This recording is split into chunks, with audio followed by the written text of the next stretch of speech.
on the subject of the Diary of an Evil Pony fanfiction. So this story was about Fleur de Lis and Fancy Pants and how they came to be together in the show and a little bit after it. Um, Quick summary of the entire one shot is Fleur is actually a con pony who takes advantage of rich men, robs them, and then leaves them alone. But Fancy Pants, being a really, really nice and humble pony, she falls in love with, and she ends up changing the way she is, and stops being a con pony. There are some crazy parts in this one. I was not expecting some of them. I wasn't sure where this took place as far as in the continuity of the story, or if it even took place in the continuity of the story. When you write fan fiction, they don't have to take place in the timeline. They could just be side stories or whatever. This one took place actually during season 2.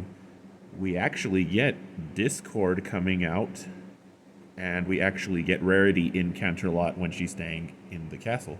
So it takes place during season 2. The discard part is really, that part was crazy because it got kind of scary. Like, Discord's all huge and terrifying. It didn't play out like the show. Discord was just huge and terrifying, and Celestia apparently talked to him for a second and flew away, and it's like, that didn't happen in the show. What the heck? It starts out kind of slow.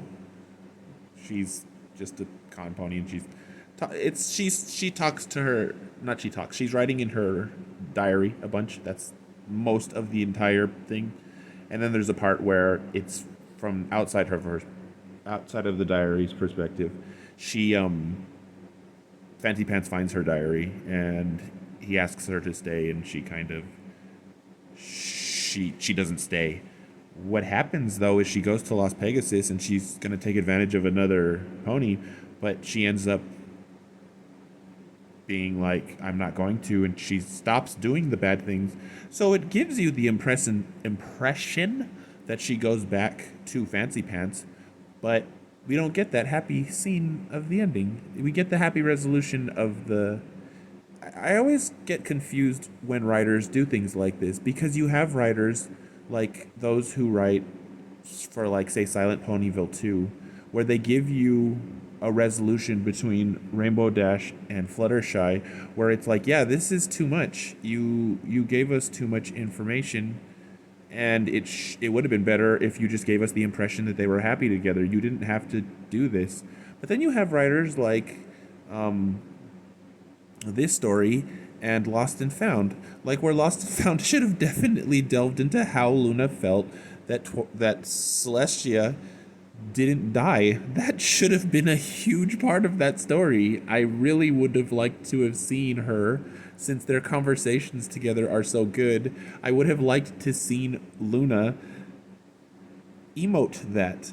And in this story, again, yes, you can just imply that she did go back, and we will fill that blank in, and we'll be like, that's a good ending. She went back and she changed who she was.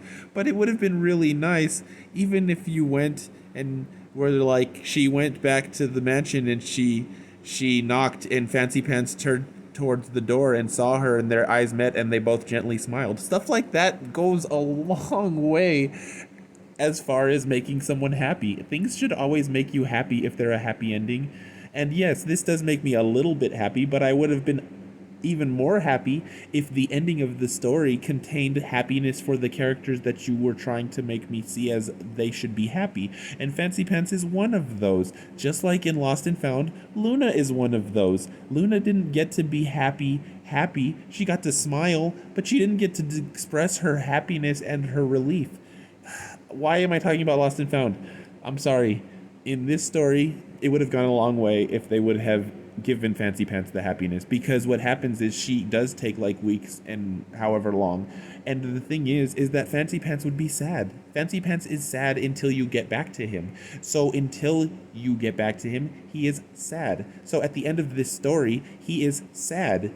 Yes, Fleur is going to go back and she will make him happy, but I don't get to experience that in the story. I have to have that implied to me, and I don't think that that's very good.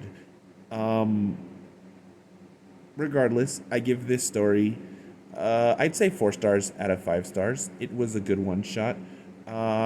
It would probably be below Naked Singularity, so it's third.